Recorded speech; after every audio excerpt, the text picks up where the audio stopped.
we've got something to share with you today, and I think you're going to be really excited. So, we've taken everything we've learned from Quest 2 and designed an all-new headset to do just that. This is Meta Quest Pro. Quest Pro is the first in our new line of advanced headsets, built to expand what's possible in VR. It takes what people love about Quest 2 and adds a bunch of new technologies to help you do more in the metaverse. It's all in a beautiful design that's comfortable to wear. Quest Pro is our sleekest form factor yet, with a super thin set of lenses at the front and our first ever curved cell battery at the back to give it a perfect balance. So our new headset design with its open periphery lets you see the physical room you're in. You can quickly jot down a note, grab something on your desk, or just be aware of what's happening around you. But you can also use Quest Pro's magnetic light blockers for a more immersive experience whenever you like. We've also redesigned the whole optical stack to make it better than anything we've shipped before. The new pancake lenses work by folding light over several times and let us make the display 40% thinner compared to Quest 2. The new lenses aren't just thinner, they also put more pixels in the center, giving you sharper, clearer visuals, which makes reading text a whole lot easier. Yeah, and the LCD displays have 37% more pixels per inch than Quest 2. And thanks to our new local dimming technology, 75% more contrast, with richer and more vibrant colors that just make VR even more engaging. This is also our first device to use the new Snapdragon XR2 Plus processor that we worked on with Qualcomm. Yeah, the controllers are now basically their own computers, which is a bit ridiculous. We've re-engineered them to track themselves and also work a bit more like extensions of your hands. Yeah, the new sensors track their position in 3D space all on their own without using the headset, so you can get a full 360-degree range of motion. And they include our new TrueTouch haptics, which give a wider and more precise range of feedback effects. You can even add a stylus tip on the controllers, turning them into tools for writing or sketching. You can try this on the whiteboard in workrooms, where you just flip them around and write directly against your own physical desk. So we're including an all-new charging dock that fits great on your workspace and keeps both the headset and controllers charged at the same time. Quest Pro uses high-resolution cameras that capture 4 times as many pixels as Quest 2, and an additional RGB camera to turn pass-through into full color, along with a depth system made to understand your environment and work with it. Another big part of Quest Pro is how much more expressive you can be.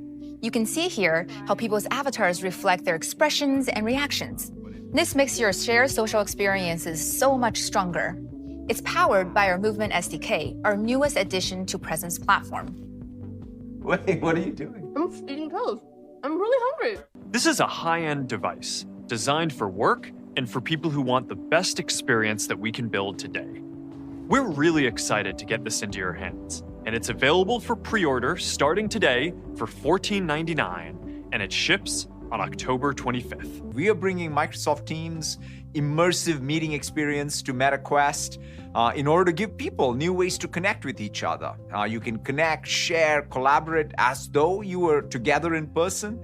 Another piece of this is that we're working on enabling Horizon workrooms for Teams. So people will be able to join a Teams meeting directly from workrooms. And we think that this kind of cross-device, cross-screen experience will be the foundation of the virtual office of the future. Many people are already playing our most popular games like Flight Simulator and Minecraft in VR today. And with xCloud Gaming, you can stream hundreds of games to any device, allowing you to connect with gamers in all new ways, whether they're right next to you or sitting on the other side of the world. And we're partnering to bring the service to MetaQuest Store. You'll be able to play 2D games with your Xbox controller projected on a massive screen on Quest. It's early days, but we're excited for what's to come. Hey, we're here together in Horizon, and this is the first time that we've done this at Connect. And this is a preview of our next generation of avatars. They're so much more expressive and detailed than anything else today, and they have this unique meta style to them. But I'm excited to start rolling these out later next year on phones, VR headsets, and more. Hey, Igram. Hey, Mark. Hey, want to update everyone on the latest with the avatars ecosystem? Yes, we have so many exciting things going on. We want you to be able to use avatars anywhere you want to express yourself. And we're also bringing avatars to video chat. That's right. Starting with Messenger and WhatsApp, if you want, you'll be able to show up as an avatar. It's going to add a whole new dimension to video chat. Avatars are going to be central to how we express ourselves in the future. And this is a unique opportunity to build some really interesting things at the intersection of expression, social interaction, creation, and commerce. With Horizon Worlds and Workrooms, we're already starting to see early glimpses of what this social metaverse could look like. A lot of the underlying technology for the future of computing is still in the research phase, but we have working demos of this stuff and it's pretty mind-blowing. And we now have a working demo that lets you control an AR or VR device with motor neuron signals. Now, I'm not going to show you the headset this year, but here's what I'm seeing while I'm using this. Just the gentlest flick of my thumb to check my messages, and with another quick movement, I can answer while I'm on the move, or I can even take a photo. Now, the goal here is to make these interfaces faster, higher bandwidth, and a lot more natural. Here, you can see two people playing an arcade game with EMG. They're both using the same gesture, but because no two people are exactly alike, they do it in slightly different ways. The neural interface continuously gets better over time at understanding each person.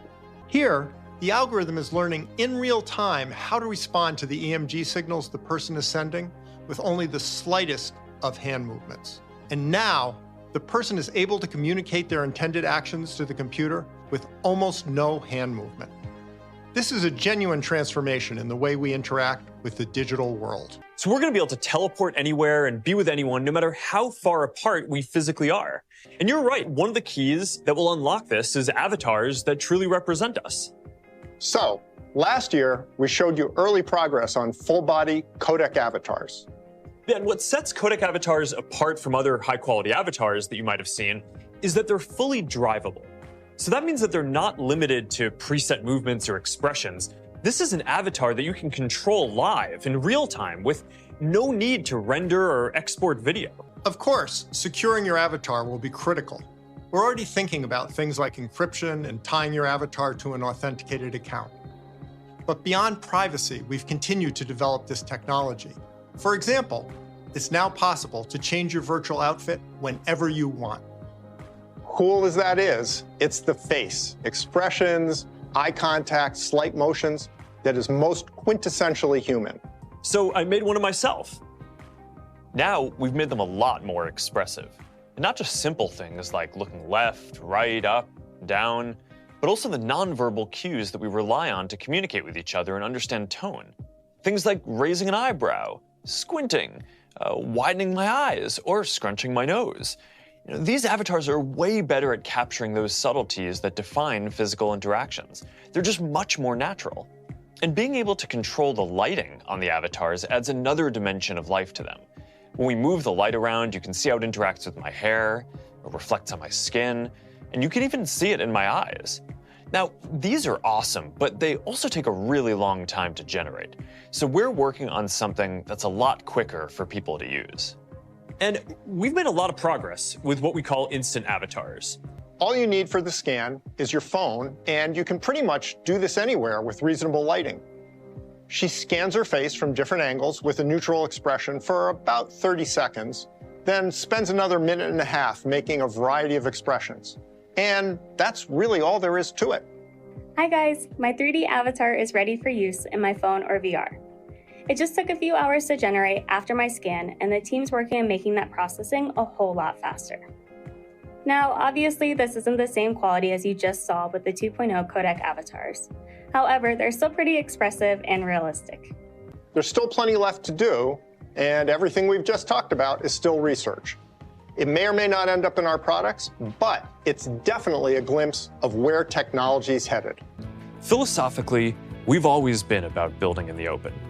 We'd rather show the progress we're making and talk about the challenges we're still working through. We don't have all the answers because some of them just don't exist yet. We're all on this journey together. So if you care about technology and how it can help us connect, if you want to help build a world where we can all experience things that haven't been possible before, if you believe in a future where we can all do more and be more present, then I hope that you're just as excited as I am. So thank you for being a part of this journey, and we'll see you again soon.